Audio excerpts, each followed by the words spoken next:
TV.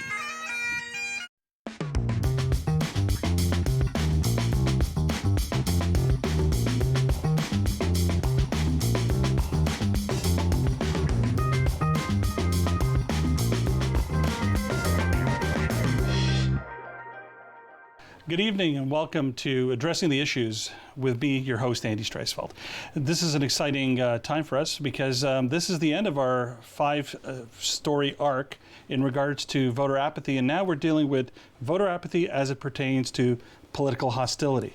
Is it that the world has become too hostile to even vote? How are we hating our leaders so much that we don't go to the polls? With me here, I have our guest today, Joe Persia. You are our elections night anchor and host here at Brantford, longtime community producer and volunteer for Rogers TV, and directly from her home in KW in Kitchener-Waterloo, Nandi Campbell-Woolery, right? Sorry. And you are the host of Your Region this week and also election night host in Rogers TV KW. It's a pleasure to have you. Thank you for having me. Thanks, Andy. Thanks again. So, look, this is an exciting, and it's not exciting, I've said it before. This is a really interesting situation, interesting topic. We've looked at it over the last few weeks from an initial report that was written about local politics. We've seen both in federal elections, provincial elections, and municipal elections, very low turnout. As election night hosts, let's go straight to it. Are you shocked when you see the numbers? Let's start with you and Andy.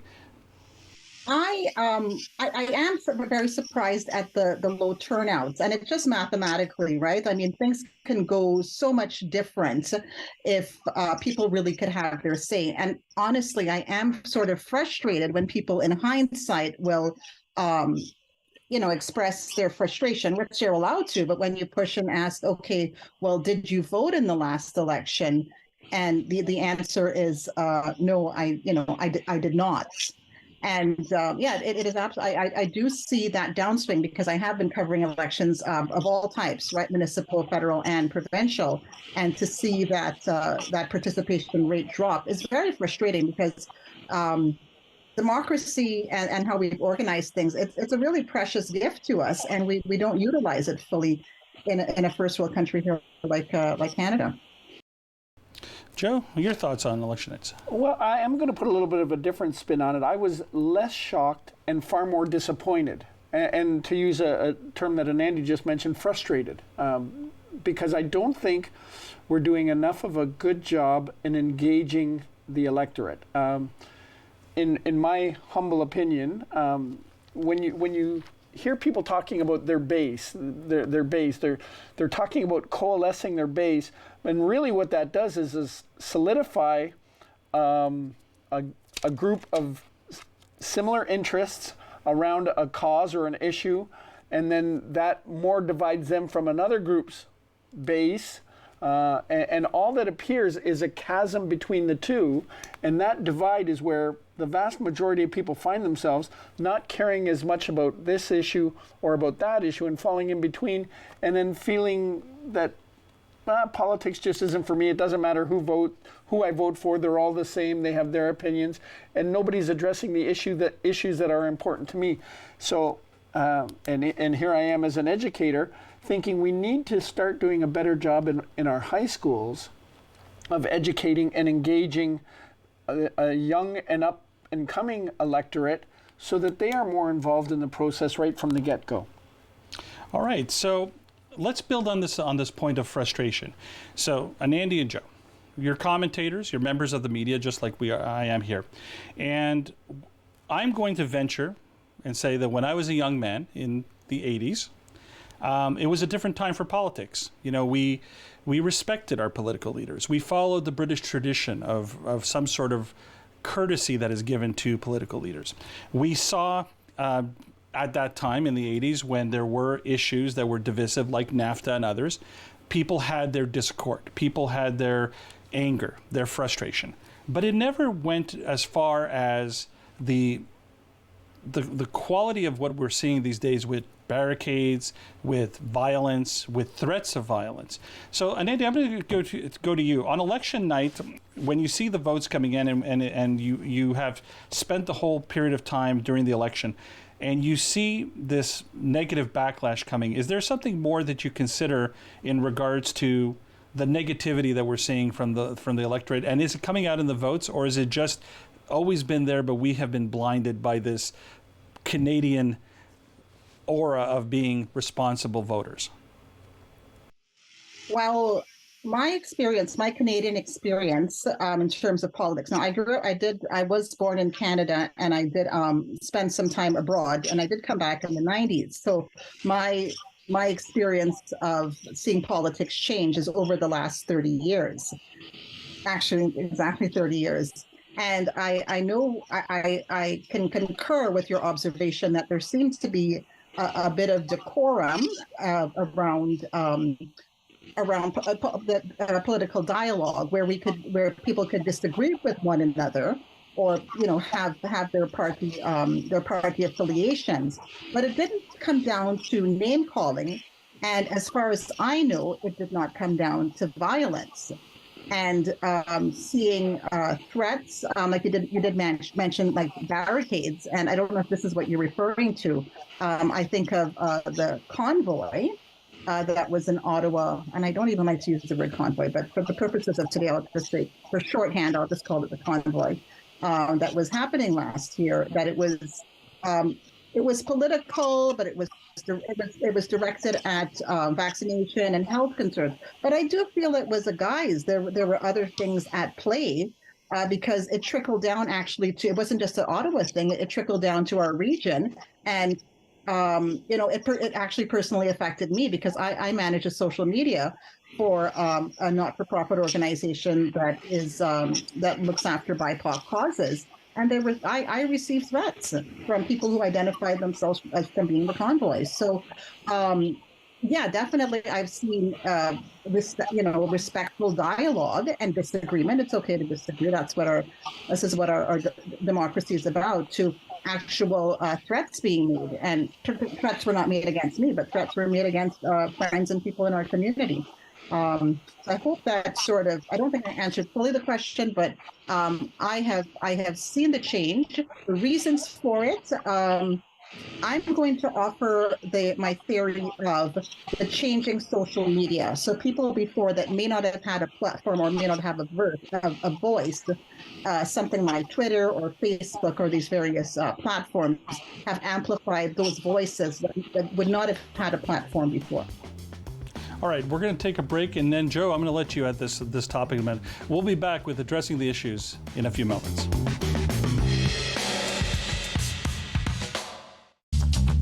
This program is brought to you by Ignite TV.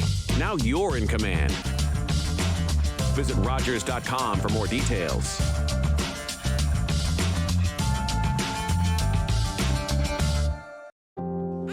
Connection. We all need it. We live for it. It makes us feel like we're a part of something bigger. It makes us laugh,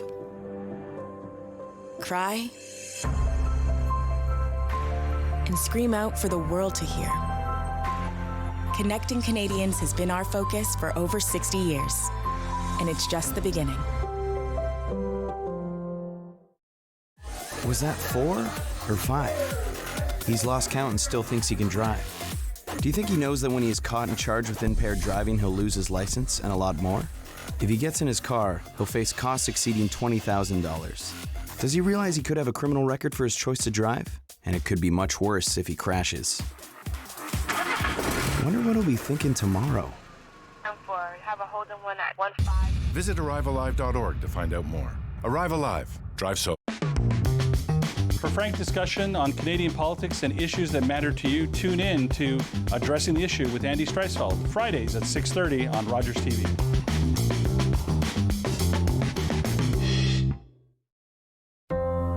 $6,423 missing threads. One for every hate-fueled protest and social post. From just the first 3 months of 2023.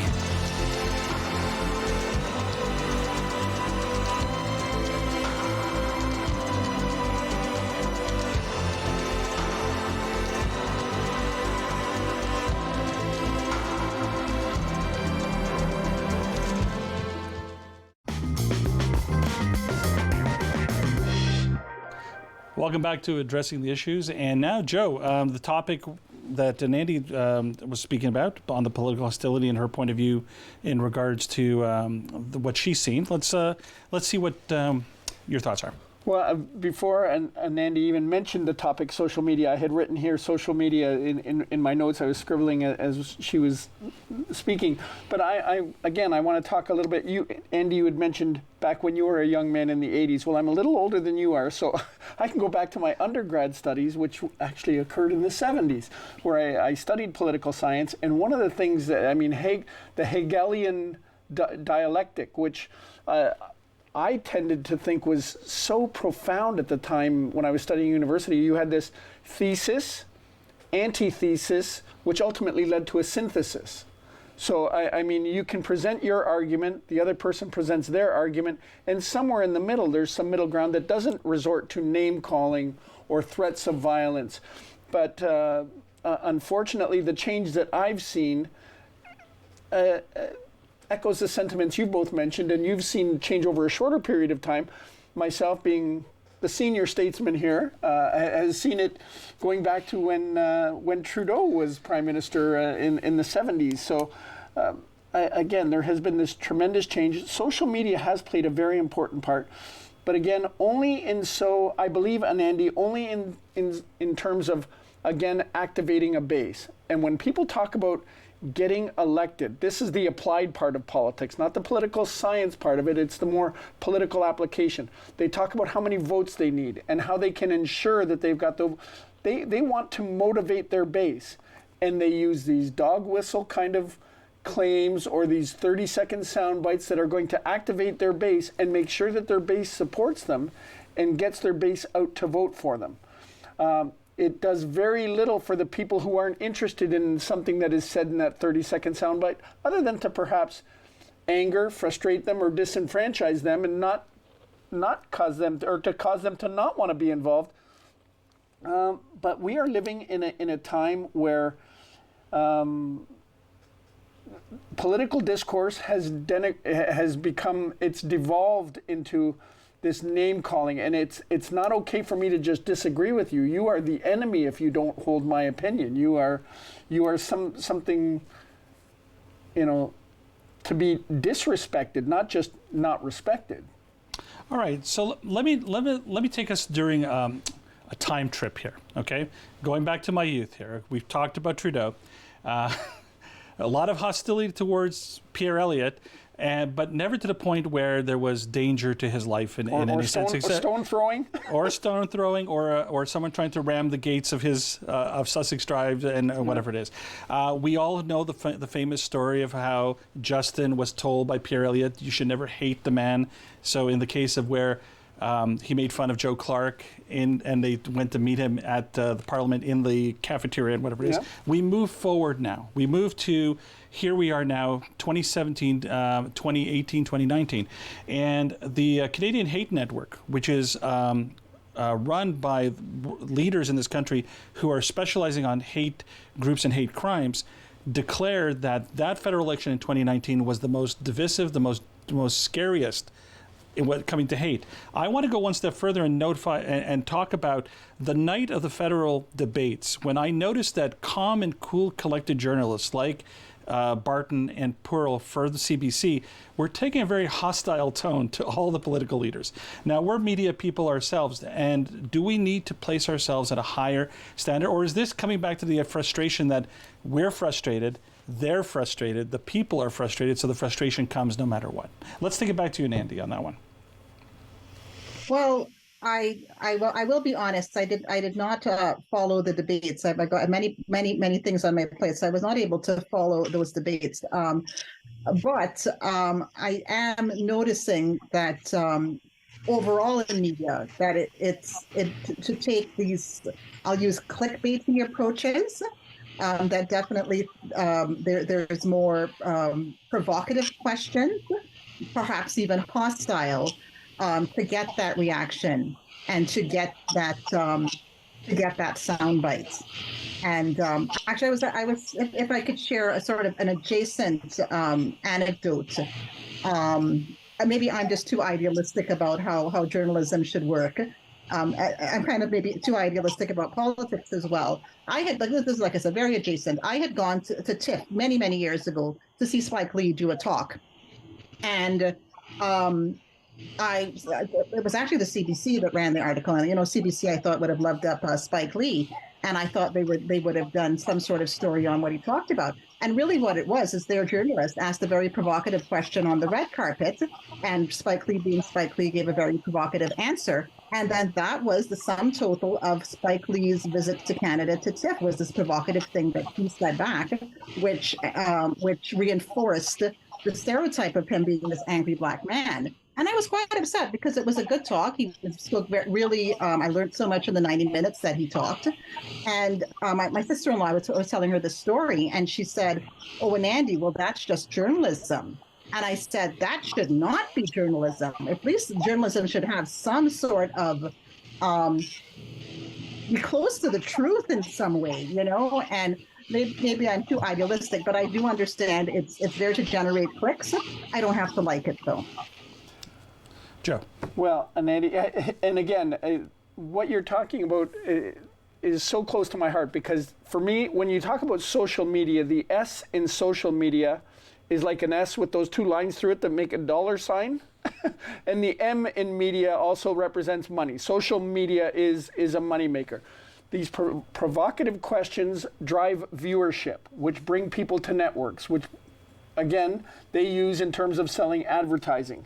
So in pursuit of the almighty dollar, journalism has become profit motivated, revenue stream oriented, and it's really gotten away from the reporting the whole truth to what can I do to engage viewers to watch our network as opposed to watching another network. And again, it comes down to that, and I've said it before, this tribalism, where we hunker down and we have this desperate need. I mean, Maslow said it how many years ago when he talked about his hierarchy of needs. One of the most basic needs after feeling safe and secure is the need to belong. And people want to feel like they belong. People don't want to feel like they don't matter. But unfortunately, with technology in this day and age, it's provided people with the ability to almost cocoon and still belong to groups that are far away geographically, but ideologically such a narrow scope of special interests that becomes their base, their narrow-minded perspectives in some cases that unfortunately can lead people down this rabbit hole where they get, and you heard a number of people that were south of the border that were charged in the January 6th riot, who then say, yeah, you know what, I was kind of sucked into this whole thing because of what they were exposed to. And Andy, and your work in social media, I wonder if you're seeing any of that as well. Well, hold on. Let's have an Andy come back and just. I'm so used to hosting. No worries. It's my pleasure to have both of you here. So Me too. We're going to take a break and be back with addressing the issues in just a moment.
Online betting is booming.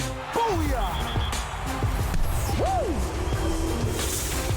Oh yeah! You can win big!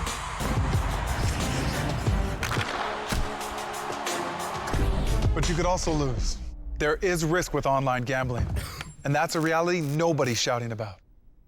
Learn about safer play at knowtherisks.ca. Every year, dozens of Canadians are killed or seriously injured because they take risks around railway tracks. Talk to your loved ones about rail safety. Visit stoptracktragedies.ca. Paint like a pro with artist Lisa Braun. She offers a step-by-step tutorial that will have you creating a masterpiece from the comfort of your own home. On the Canvas, Sundays at 10 a.m. on Rogers TV.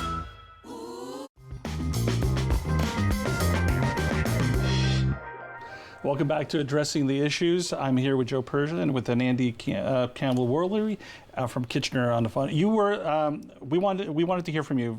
Joe just made a good point. You were going to make a counterpoint, so let's have you make the counterpoint.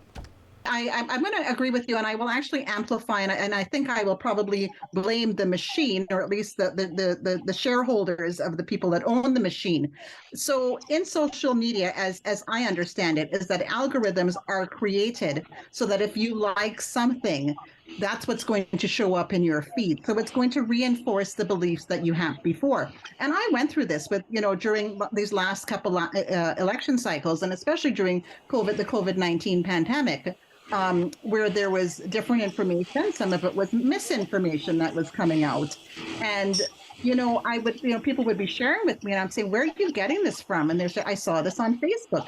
But I was getting totally different messages on Facebook. And once I kind of looked into it. It's because the algorithm, because if I like something or if I react to something, it is going to give me more of that content. And someone who, gets the information that the vaccines are, I don't want to get into vaccine stuff now, but whatever. Let's say something negative about the COVID-19 vaccine, and they interact with that, then they're going to see more of that in their feed. So that is what is creating that divide, those tribalisms that it's not what creates it. It was sort of there to begin with, but it reinforces it, and it kind of programs those divisions even more. And as you said, it's monetization, right? Because more clicks, more ads, more engagement means more money for those stakeholders of the social media platforms. So we are now getting to the end of this. So I'm going to make the statement, then have you guys make the comment. So this has been a 5-episode arc. We've talked about voter apathy, low voter turnout. We've looked at it as the blame from the media. Is it blame from the downside of hearing stories, the political hostility, the fear of voting, whatever it may be. But it goes beyond voting. I've noticed lately in social groups that I'm with that there's a group of people that don't want to sing God Save the King, even though they have been indoctrinated to sing God Save the Queen because they loved her. And now this is her son. He has been grooming. This is the only job that I know that where you can groom a family member to take over, and nepotism is required, right? But in this situation here with Canada, being a neighbor to the south, American populism having been pinpointed as a lot of the bile and the poison that we're feeding here in Canada, we're losing that Canadian entity of being civil, of being responsible voters. Going back to my grandparents, one thing you can count on them was, two things you count on them, paying their taxes and voting. Now we see a lot of things that are hindering the voting part. Some people blame the media, some people blame the political message, some blame the hate. So with the minute to each of you, I'm going to go back to Andy on this one here. What can we do to claim our traditional pride and our political citizenship that we've lost now in the last few years? I'm not 100% sure what is meant by traditional pride. Would you be able to? Can I put that back? What traditional pride mean to you? To be Canadian was always to be the champion of the right, peacemakers, always the level-headed ones, never the ones to be uncivil in politics or in citizenship, in civilization. We always landed on our right feet, and we always figured it out. Now with, like I said, people throwing gravel at the Prime Minister, threatening Jagmeet Singh, Chrystia Freeland, a lot of politicians are taking a lot of hate that they don't deserve. It's never been seen before. in this country. And a lot of people attribute it to foreign intervention in a sense, but more to the rise of American populism and what's coming across the border, either in social media or television or just in live people spreading this type of, I'm not going to say hate, but it is what it is. So how do we get that citizenship back? How do we get back that Canadian pride of being the traditional voice of reason in this world? Right. And I had to clarify. Thanks for humoring me there and clarifying that for me. Because sometimes the word traditional, I don't believe you were using it that way, but sometimes traditional can be used as a dog whistle, which means European values. So I just wanted to clarify that's not what we were talking about. We're talking about Canadian values or traditional, what Canadians have been known for. And I loved how you said peacemakers, because that's how I identify as a Canadian as well. And that may not mean, I know you mentioned Her Majesty the Queen, who's now the deceased Elizabeth II. And I mean, that's just a long tradition. And I think it's okay for people to be questioning, is a monarchy still viable? Is it still needed in 2023 and beyond? And that is a separate issue. But going forward for us as Canadians, what can I do to sort of shift things on the Canadian landscape? So I can tell you what I do. So I keep in touch as best I can with Canadian politics. And Rogers TV has been a great avenue for that, almost kind of forcing my hands to stay in touch with it so that I can give good election coverage. And there are many organizations out there, so, for voter registration. When I see voter registration events, I do promote that on my social media. I also assist an organization called Run for Office, and they're they're modeled after the Black Vote Canada. I think it's Operation Black Vote Canada, which is based out of Brampton. And what that is about, it's about making sure that our elected officials represent those of the Canadian population. So, and just to sort of make up a rough number, that if there's 20% of people of color, and I don't like the word people, I have to find the right terminology, Blacks, persons of color, Indigenous, let's say make up 20% of that in Waterloo region. Why is it that less than 10% are the representatives? So, and there's been analysis done that it's because people are not running for office because they don't have the resources or they're scared. And so I support those kind of organizations that get more people running for office and getting qualified. This is an important thing, qualified candidates running for office. And that's my part in trying to change the landscape here in the region. And hopefully the ripples go out to the rest of Canada. I want to thank both of you, and Andy and Joe, for being here. This has been very exciting, and I hope that you've enjoyed this. And if you've enjoyed the last few episodes, and there's an issue that you feel needs addressing, please reach out to Rogers TV here in Brantford and tell us so we can actually put this on and get people to commentate and address the issue. On behalf of myself and my guests, I wish you a great week and stay safe.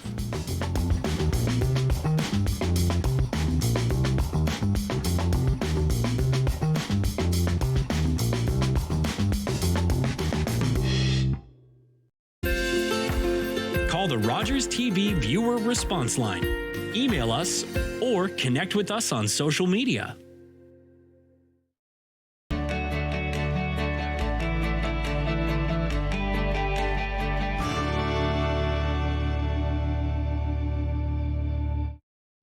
Are you ready for a mouth-watering culinary adventure?